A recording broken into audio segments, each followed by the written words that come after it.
Welcome to the Futurebuild Podcast, where we spotlight drivers of positive impact within the built environment. I'm your host, Martin Hurn, Futurebuild Event Director, and today we have the pleasure of hosting Mina Hasman, a recognised leader in sustainability and climate advocacy within the built environment. Mina is Sustainability Director at SOM, where she leads projects that push the boundaries of sustainable design and innovation. In this episode, we'll delve into Mina's career journey, her views on the current state of the built environment, the importance of climate advocacy, and the need for a common language in carbon literacy. Mina, an absolute pleasure to have you on the podcast today. Thank you for inviting me, Martin. I'm really excited to be here. Great. Your name has come up on many of the podcasts already, so I'm really excited. But I'd like to almost start with, for maybe the people that don't know you, a little bit about yourself, your personal journey in sustainability and your career as well. Sure. So I am an architect and environmental engineer, but let me tell you how I came here first. So I think my first sort of career journey started with architecture because I don't think I knew always that I wanted to be an architect, but I was fascinated with art, the way that enriched my life through its endless creativity that it offered. And I used art even as a child, drawing and sketching and collaging, any sort of art, really as a tool to communicate and communicate the messages that I wanted to deliver. But also really, I was curious to see the people's reaction to those messages and whether I was being clear, with the way I was sketching, for example, if the message was coming across. And eventually sort of this increased my interest in understanding how people respond to visual things and how people respond to an unspoken language. And I realized that more and more as I became aware, for me, that unspoken understanding became when I was occupying a space, a building, whether it be a public space, but mostly buildings. And that's why sort of intrinsically, I think my interest in architecture emerged. And so that's how sort of slowly my architecture journey started.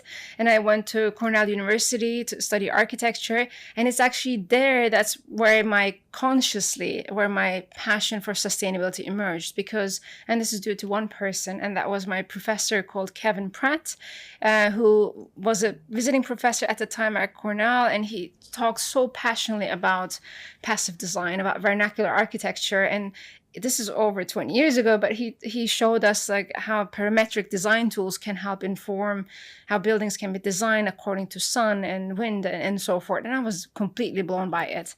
And that's how so he's the reason why I wanted to focus more on sustainability. And even when I was studying at Cornell, I said, when I graduate, I want to do masters on sustainability, really understand the science behind how buildings are put together, function, but most important, how building can respond to their environment and to people.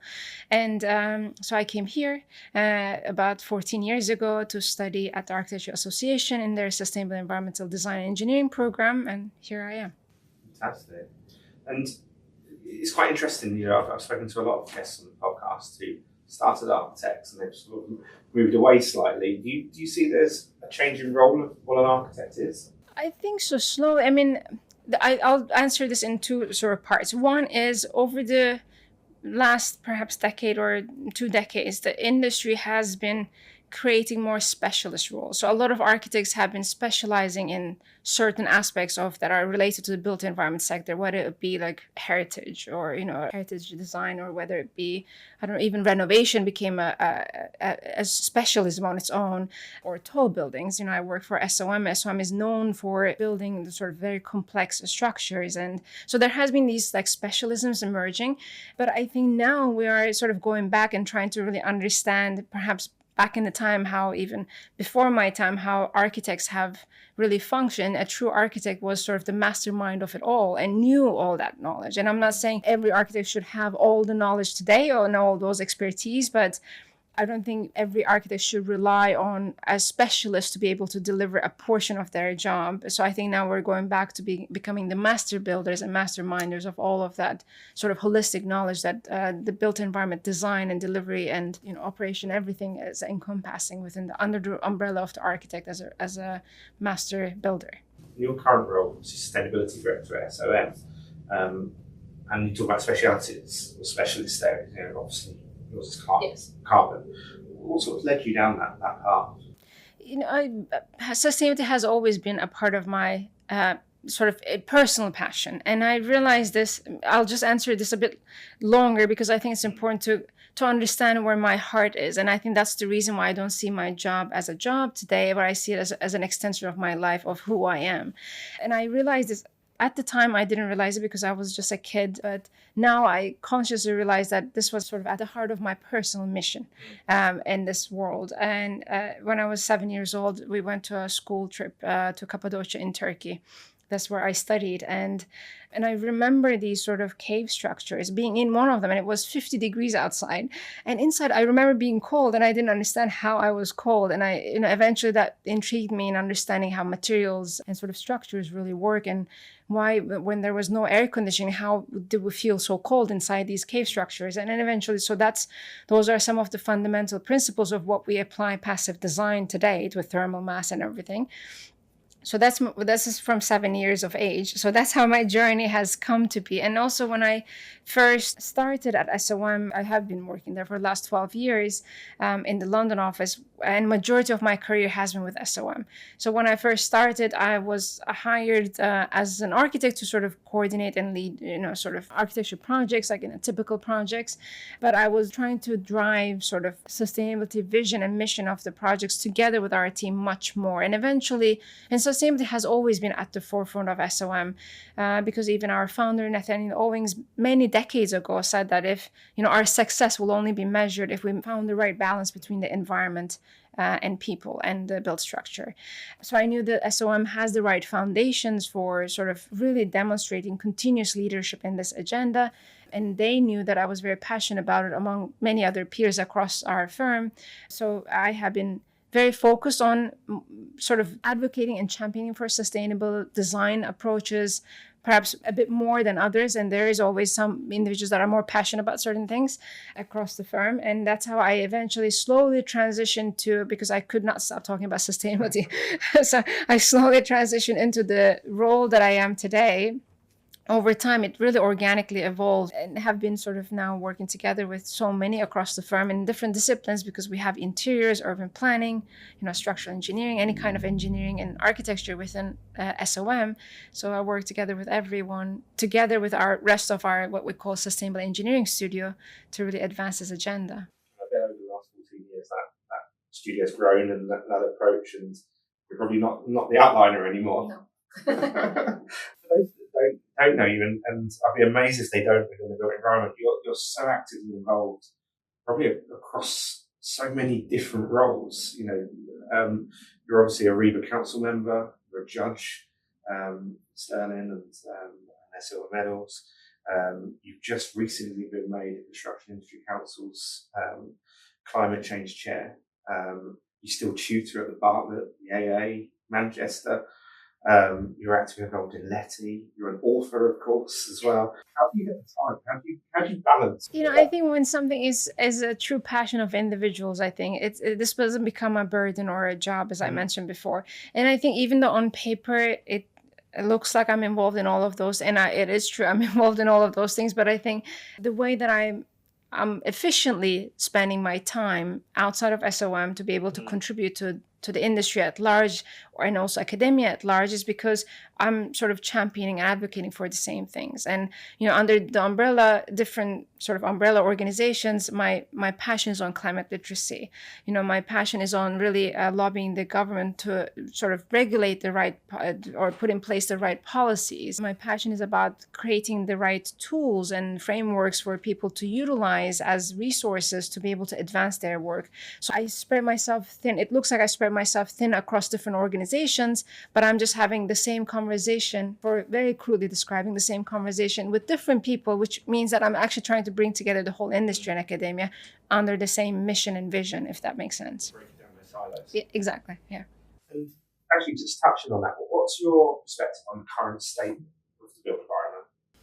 I think, and we have been talking about this for the last few years, but I'm going to repeat. I think we're doing slightly better when we were before a few years ago, but I think there's still a huge lack of true and genuine collaboration across and I'm going to change our wording and I'm going to say value chain, not supply chain.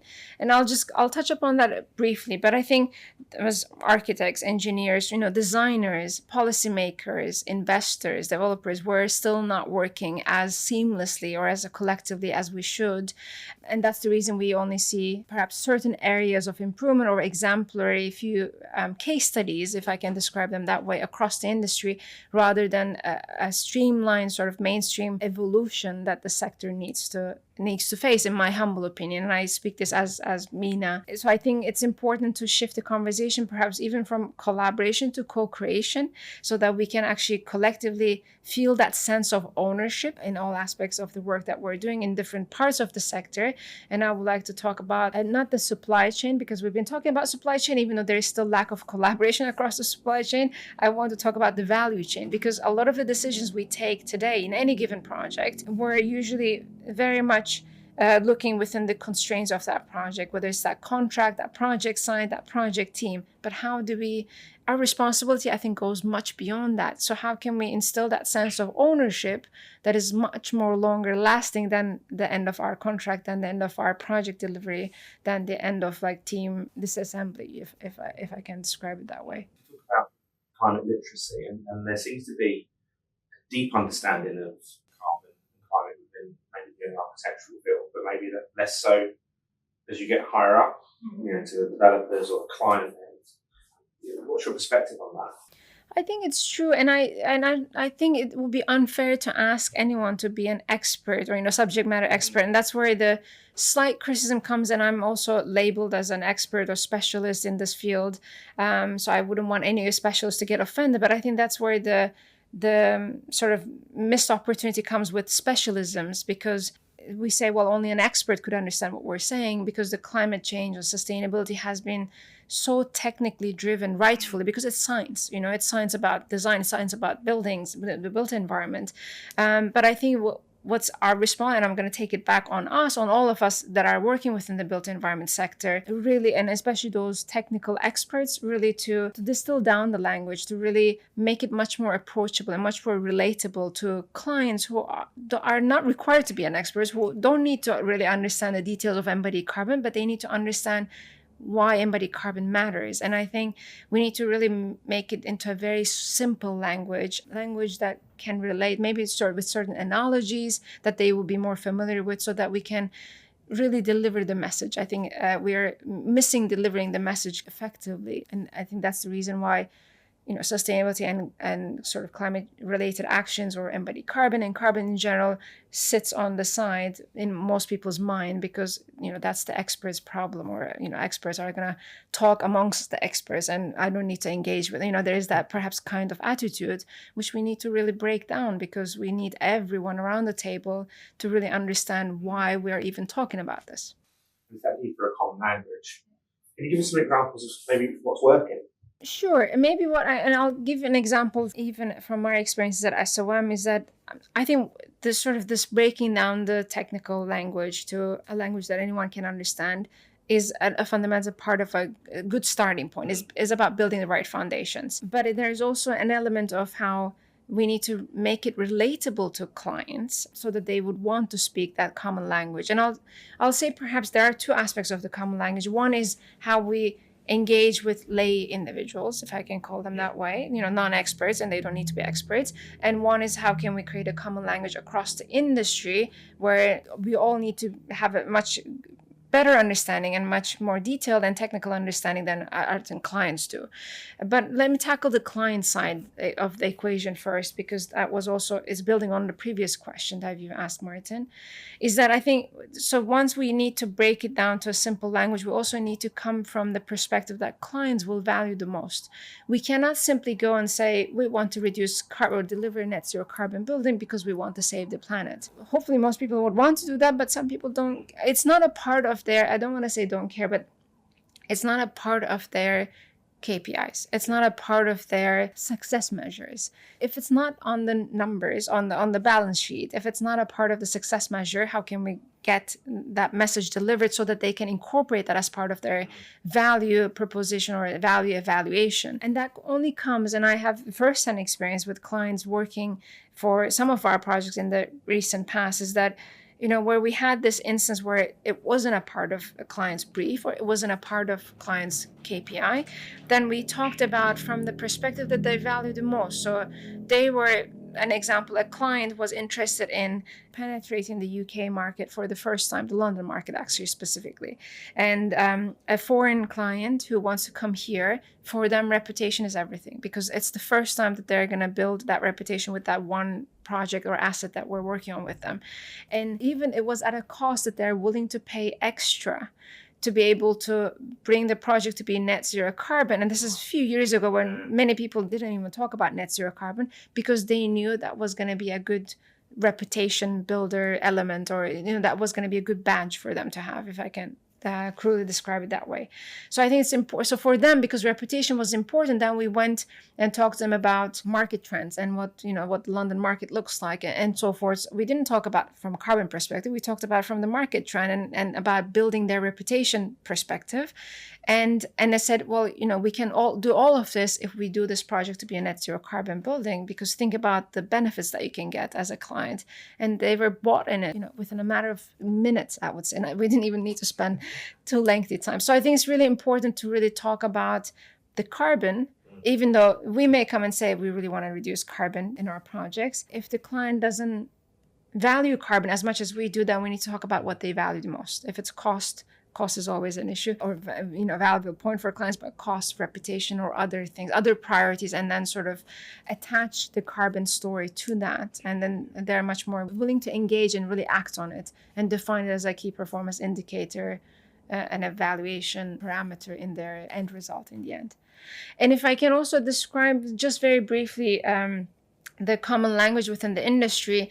So this is something that is so important, because leaving sort of our clients or, the more lay people aside, within the industry, we talk a lot about net zero carbon, but I think to this date, I honestly don't believe that we all mean the same thing.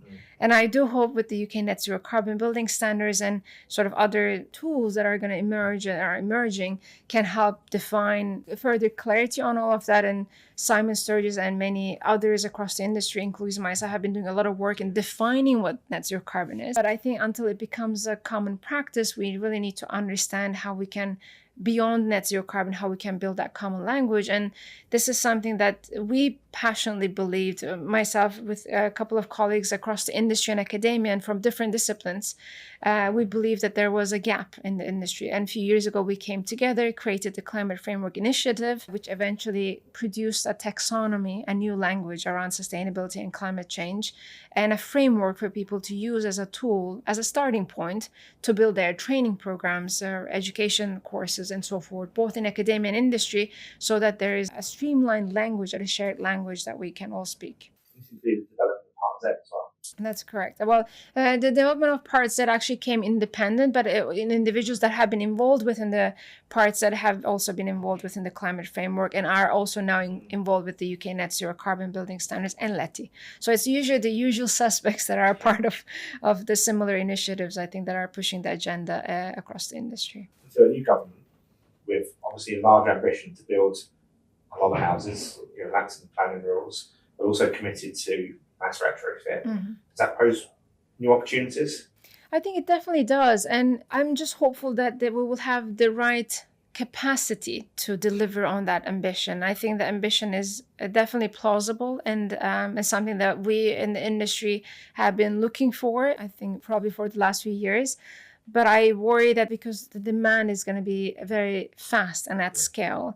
And in general, and this is in the UK context, but the similar scenarios exist elsewhere in Africa where cities are being built from scratch. So there is a huge change that needs to happen and will continue to happen across the built environment sector. And it's really important to understand whether there is enough capacity and capabilities. And that goes perhaps back to the question is, do we have enough skills to deliver, or the right skills, not enough, but the right skills. And there has been so much focus on the industry on this for the last few years. And I say, before we can even talk about skills, which is something that you can build on knowledge with experience, we need to have the right knowledge. And I still don't think that we have the right mainstream level of knowledge across the industry at all levels of the value chain. And that's why Climate Framework hopefully can be used as that tool to build that mainstream knowledge. And then with the experience of building projects, doing buildings and so forth, people can build the right skills and collectively contribute to the larger capacity building of the sector. I'd love to get your thoughts on sort of the place of standards, and I know you're involved with LEED and BREEAM, and sort of the future direction of those maybe. I think the standards have been quite instrumental, especially back in the time when BREEAM, LEED emerged. Many of the tools, if I can call them that way, or resources that we currently have today didn't exist. So I think they were very useful to help define a structured framework for buildings to be designed with or against, so that there are no unintended consequences created, and there is a fine balance between commercial sort of aspects of a building versus people's well-being and people's and well-being and environmental health. I think moving forward, it would be great if, and this is again Mina speaking, but I think it would be great if there could be a greater emergence of all of those standards, because I'm mindful when I say this, because I understand that there has been so much work, and this also, there's a commercial sort of value on using those standards, and there's a certain reputation that one can build on those. But I wish there was a sort of emergence of all of that to be able to really holistically deliver on sort of real sustainable outcomes, even in projects where those standards or green rating systems or certifications are not targeted. I think the green rating systems will exist, and they will always have a place, and they're very valuable, but not everyone can afford them. And so in parallel to them, there also needs to be something, and that's the reason why Climate Framework came together and exists today, because Climate Framework takes everything and anything possible with universal standards, green rating systems, UN Sustainable Development Goals, and merges them in one place, and it's freely available for everyone to really use as a tool and as a resource to design with sustainability in mind, or more than in mind, at the core of the decision-making process. Right, I think they promote exemplary buildings, and I don't think they are just a tick box exercise, because I think they produce some amazing, excellent buildings. But there seems to be a sort of a gap which maybe zero carbon home standards, when that was ceased, sort of left behind. I think we need to be building good quality, energy efficient homes moving forward, and I think that's going to be a real challenge, as you said, with the skills gap as well. I'd love to get your opinion on sort of maybe the importance of innovating and innovation. I know it's a term that's sort of bounded around, but especially at SLM, you do some amazing sort of future thinking and material innovations. Can you tell us a little bit about that? Of course, and I'm really thankful that you brought up that topic, because I think a lot of people think in general that innovation requires a lot of time and money, and only certain organizations can afford that. On one aspect, I agree, but on the other hand, that's not true, because I think we should and we ought to innovate every step of the way. And it can be a very incremental change that we may do in a project, and very small change in one project that can become innovation factor or innovative factor of that element that can help hopefully scale to other projects. SOM, I think we're very blessed. I feel I'm a part of a very blessed team where we have the opportunity to invest time and money to really be able to deliver sort of big, sort of groundbreaking ideas, and not incremental changes, but and I think there's a place for both incremental changes, which we also do inevitably in our projects, and then separately dedicated time on research. And I think the two most exciting, more recent researches that we have been working on is on urban sequoia, where we envision buildings to be like trees, where they capture carbon from the atmosphere. And then another project most recent is on energy tower, where we envision tall buildings, which will inevitably have a place in the future of our urban landscape around the world can be purposed as an energy storage structure. So those kind of really bold moves and bigger ideas is really exciting. And I'm really I feel very blessed and lucky to be able to be part of those conversations, at the least, with other subject matter experts within the firm and even beyond, because we have partners and collaborators always on those projects. And you touched upon the sort of material related research, and that's something we looked very deeply during our Urban Sequoia, when we first started Urban Sequoia a few years ago now. And we've partnered with, at the time, a startup called Prometheus Materials, who are the scientists behind the sort of bio-based materials. This is not something that SOM has scientific knowledge on, but we were able to sort of partner with them and bring their material into a part of a design vision, which is what Urban Sequoia exemplifies. There seems to be a real resurgence or growing demand for biomaterials. But still, we see sort of a reluctance to build with timber at the moment. And what do you see some of the things that are holding it back? I think there are sort of key barriers to this state. And I'm actually, to a certain extent, I would say I'm still surprised that there is reluctance to build with timber. I understand why, but I'm surprised because I think timber has been around for a very long time, and there are historic buildings built out of timber, and that has been in place for over centuries. And there has been like precedence of how to build timber at scale and at height in a lot of the Scandinavian countries that we see to this date. So we definitely know that there shouldn't ideally be as many barriers as there are today, but there are. And I think one is that there is still perhaps a bit of a lack of sort of full awareness of the benefits and perhaps certain challenges that one needs to overcome to be able to deliver those benefits in timber projects. And so I think maybe showcasing more case studies around build structures that are out of timber, such as the examples I've mentioned in Scandinavia, or raising awareness on the benefits of timber construction more widely could help break down these misinformations around timber construction.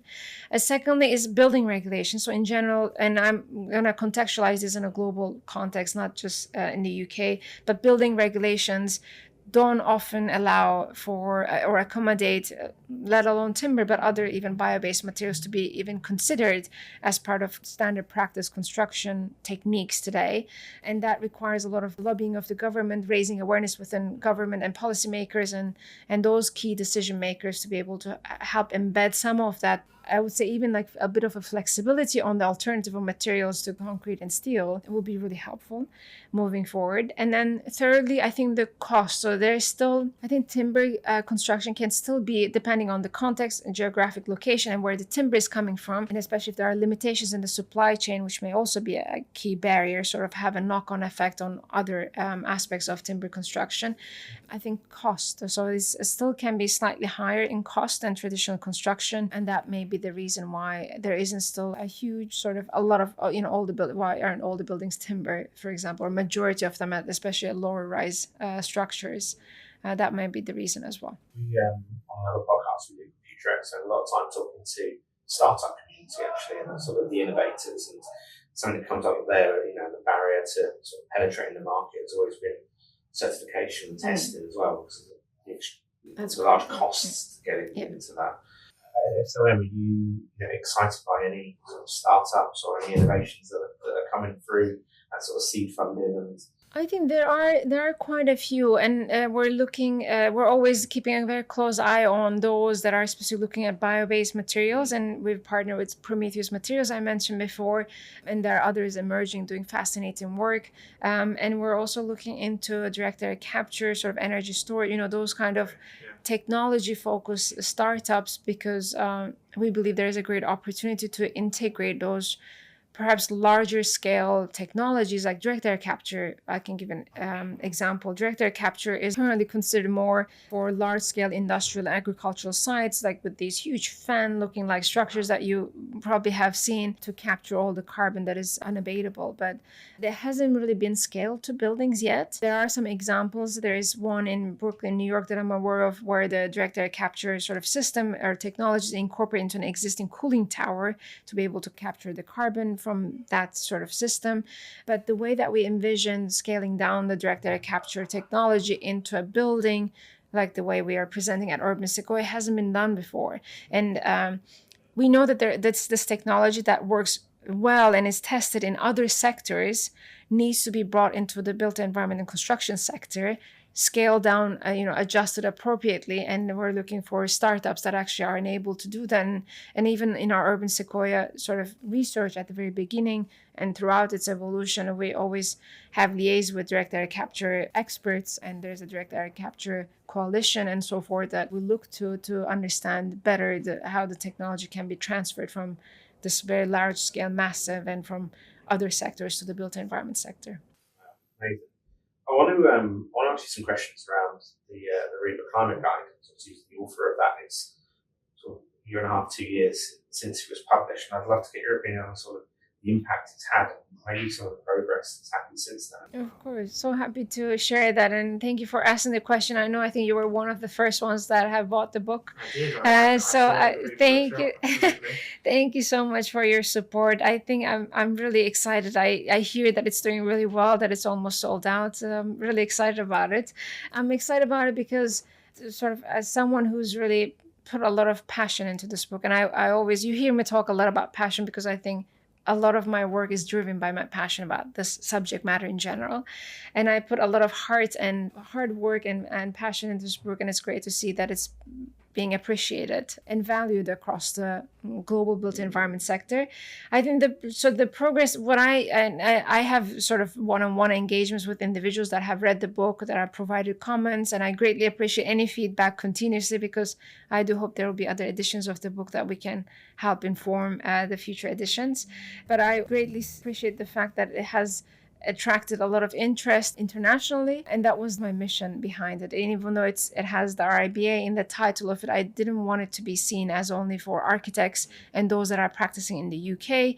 It really has a much wider remit, and it's for anyone and everyone. I say for any built environment actor who makes a key decision should read that book, because it's about raising general knowledge and awareness on key themes under the umbrella of sustainability and climate change, and it's about highlighting the interlinkages that exist between them. And I was giving a lecture at a university in Bhutan last month, and also at another organization in Jamaica a few months ago. So it's great that a lot of people are using this as a tool, and many people I think are using it more as an educational tool, either building their sort of training programs around it or updating their academic curricula with some of those topics that are included within the RBA Climate Guide. But really great to see the uptake on it. You touched on this earlier, but I'd love to get sort of some of your challenges really about how we should communicate sustainability, especially at a board level, maybe in your interactions with the clients and the developers. And we talked about this a little bit earlier as well, about sometimes cost always comes up as an issue, and so maybe some examples of how that's becoming less so. I think, cost will always be at the top of the agenda, but I think it's important for us perhaps to better educate ourselves, for lack of a better description, to talk about sustainability in relation to cost, both whether it's about increasing upfront cost but saving longer term cost, or hopefully not increasing upfront cost but also saving long-term cost. But I think cost should always be a part of our language, especially with clients at the board level, at the higher level. And I also think that it's really important to talk about real case studies, because a lot of our clients want to understand where this has been done before. We may be proposing an idea. Some are, I would say, more risk takers, and they are more willing to really put a stamp and just say this is the first of its kind.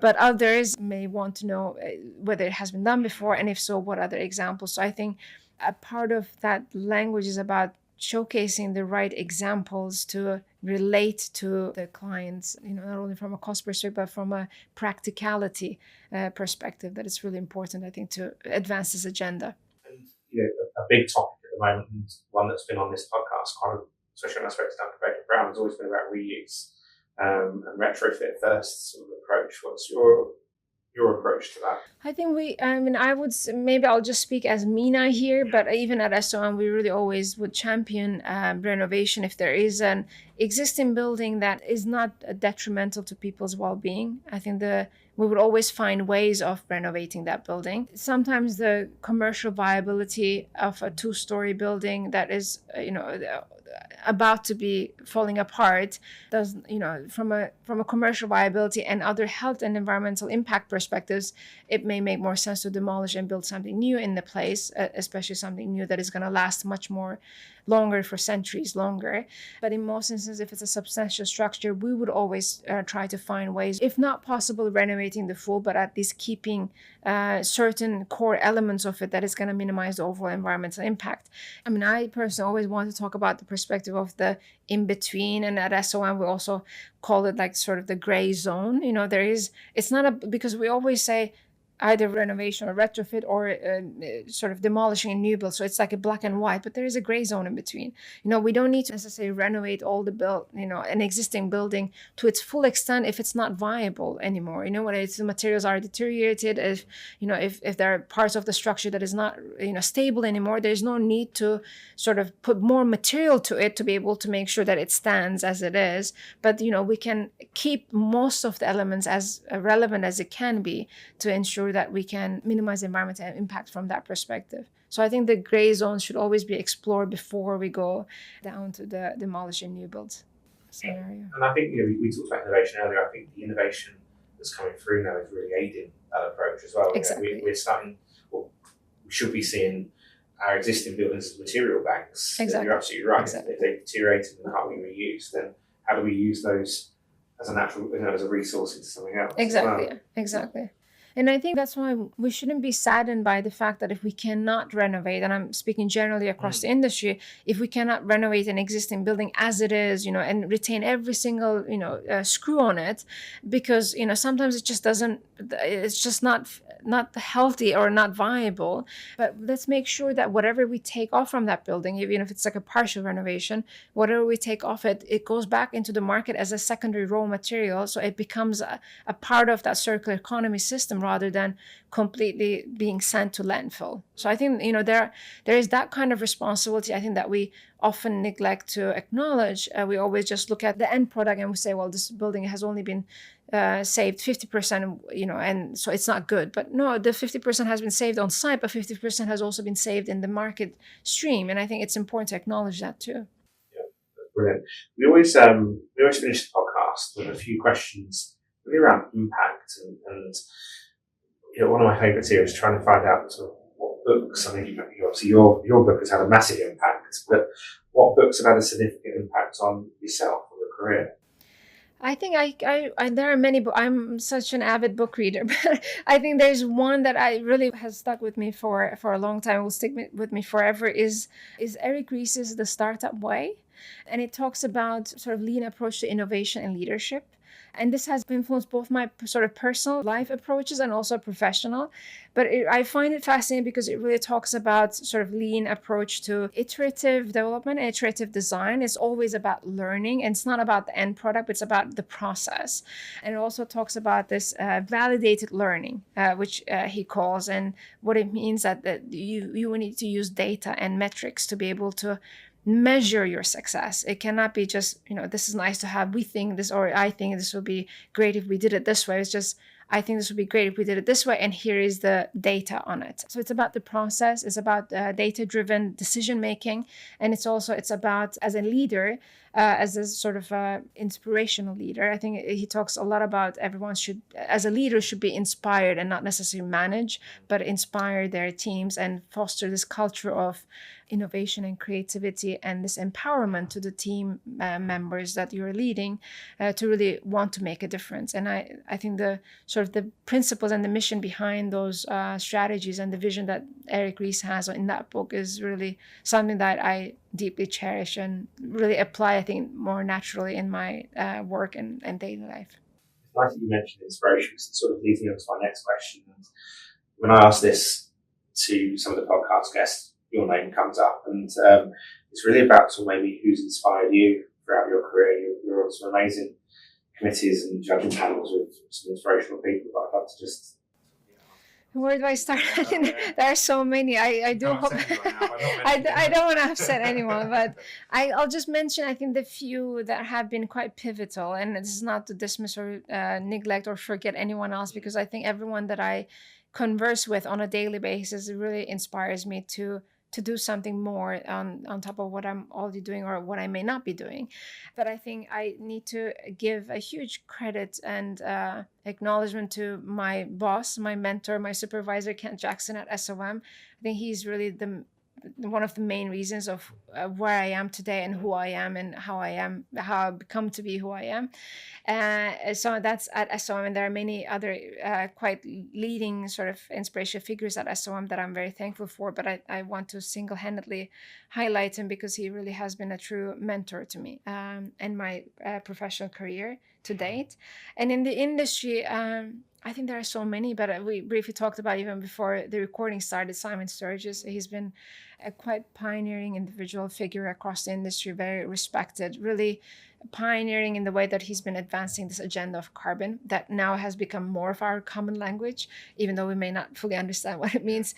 But he has been talking about this for a very long time. Or, my co-chair at the RIBA emergency and climate emergency task group, Duncan Baker Brown. I really admire him because his dedication and passion about really making people aware on the benefits of renovation and retrofit. And he's been, I would say, almost single-handedly carrying that torch really and because he's very passionate. And I know he was your first guest at this podcast, so anyone who hasn't listened to him, please listen to him. And he has a new book that has come out too. So I think he has been truly inspirational to me. And there are many, but I think also I would like to mention 3 more individuals that are very dear to my heart, and they really continue because they're very passionate about what they do. And it's Peter Oborn, who is the president of the Commonwealth Association of Architects. I met him many years ago at the RIBA's Ethics and Sustainable Development Commission. And I find an inspiration from him every time I talk to him, because he always contextualizes the problems to almost like takes it to a universal context. And I find that actually really important and also challenging at times, because often we may be quite focused on like our immediate sphere of influence or our immediate like physical walls of boundaries, and but the problems exist beyond these boundaries, and he always reminds me of that, which I'm very thankful for. And the last 2 is Julie Godfroy and Clara Bacanero George, who have been tirelessly really working across the industry, among with many others, really trying to make a change. And I admire them because they don't acknowledge barriers, and I'd say that in a good way, and they just go with their gut feelings, and they know, and of course they know their subject matter so well that they really want to make sure that people have the right understanding, the right tools to advance the carbon agenda. And they have great supporters and amazing true leaders such as David Partridge, who is the chair of the UK Net Zero Carbon Building Standards, and many others that are really holding their hand, if I can describe it that way, and our hand in this process to demonstrate that this is all possible and viable, and what we're dreaming of is not a dream and it can become a reality. I think it's that relentless dedication and that makes the built environment so special. I think these individuals are really, we can make a big change. And sort of coming on to that, my last question for you is really what's your vision for the future? So many dreams, but I think I want to be practical. So if we could do one thing tomorrow, my vision is that we all speak the same language. So if we could do one thing tomorrow, and I'm not going to be very popular by saying this, but if we could not mandate, but make sure that everyone across the built environment professional has the same base level of training, of understanding these complex, what may looks like it's complex, but it's actually very simple once you distill it down into these core themes and topics or priority areas, however we want to call them. Have a base level knowledge around those ones and have an understanding that they all link to each other. So we cannot just do net zero carbon buildings without really understanding the impact, both positive and negative, that those decisions on the journey of delivering a net zero carbon building may have on the natural environment, may have on materials and waste, may have on people's well-being. So the sort of understanding those interlinkages is really important. And I do hope with the climate framework, with RIBA climate guide, and many others that are going to come soon, we'll have the right tools that are freely accessible, or as much as possible. RIBA climate guide is unfortunately not freely accessible, but but there are ways around getting that information. And I do hope at least the fundamentals of that information, and I do hope people can engage with it and want to sort of apply that knowledge into their practice, so that we can collectively move the industry much faster forward. Right. I couldn't. Yeah. It's we've given them the tools, and it's just the collaboration now. So, thank you so much. Thank you so much, Martin.